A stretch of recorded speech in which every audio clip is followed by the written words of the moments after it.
Hi folks, this is Donovan and Ben and Jason with Lubix Cube, and I got a great package in the mail today. I got the new ZhanChi, and I know that I butchered the name. It's supposed to be pronounced like John, but Jan, so Jan, and then the chi, as we would pronounce that in English, is actually like TR of try, so it should be ZhanChi. ZhanChi. Yeah, so we don't do that, so I'm going to call it the Zhan, even though it doesn't have a Z enunciation to it, the ZhanChi. So I have one here, thanks to Breandan Vallance. Is that right? Vallance? Something I hope quite I'm not like butchering his name. But there's only a couple of these out, so I really thank him for getting me one. So to show you, this is my Lubix ELITE, and I'm going to show you what popping is and how it actually occurs, so that I can show you how it doesn't take place on the new cube. So basically, as you're coming across 45 degrees, what's happening is the very bottom of this edge, right in, let me see if I can get a good angle for you, right in here, the very bottom of this edge is actually simply just holding on to the lip on this piece right here. So there's a really small window where a piece can actually come out of the cube, and that's just directly at 45, and it's a really small window, but that's where popping actually takes place at. And what's causing that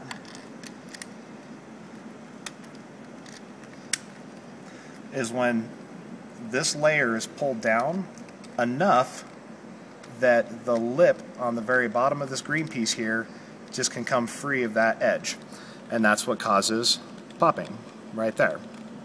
So on the new design, and I'll show you guys all the ins and outs of it, I'm going to show you why it doesn't pop and give you some comparisons here. So this is the new ZhanChi, butchered enunciation. And what you're going to see is I'm going to take out the standard edge piece that comes with the ZhanChi and replace it with a GuHong piece, and I'll show you what would take place if it didn't have the wings. As you turn 45 degrees, I'm pulling up on this piece, and once it gets to that area, it's just free to move out. And that's because obviously this piece is flat on the sides. These new ones on the ZhanChi have these little wings that intersect with the corners. So what's actually taking place here is that even without this edge in place to keep this edge piece from coming out, as I'm coming across, the piece is held in by the edges, or sorry, yeah, by the corners next to it. So I have to actually put quite a bit of upward force in order to get that wing to pull off of these two corners. So now in order to pop, not only does this little piece down at the bottom have to break free of this edge that's in here, but also at the same time the cube has to be expanded apart right here in order for the wings to release.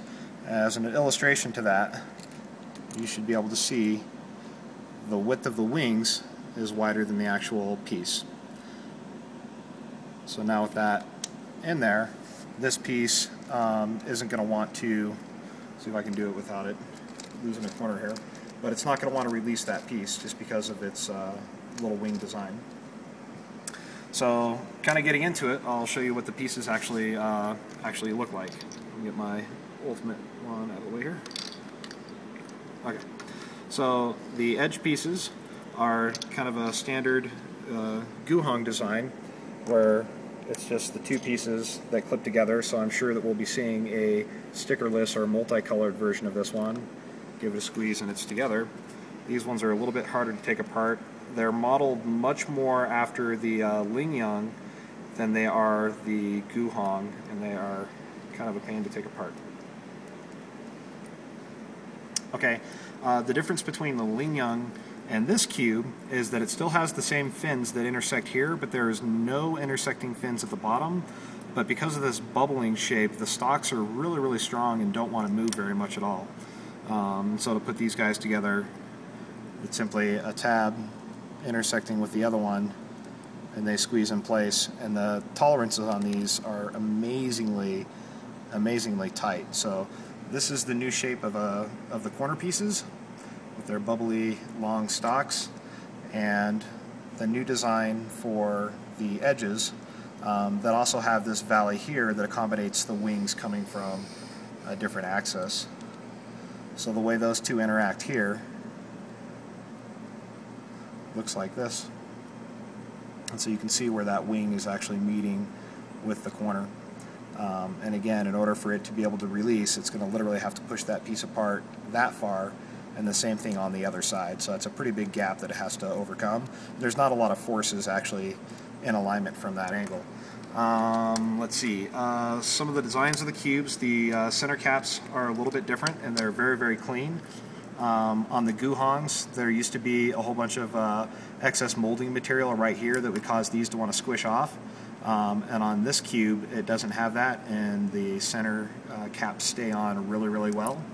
I checked the sizes. The hardware is the exact same as the GuHongs, so same spring, same screw, same washer.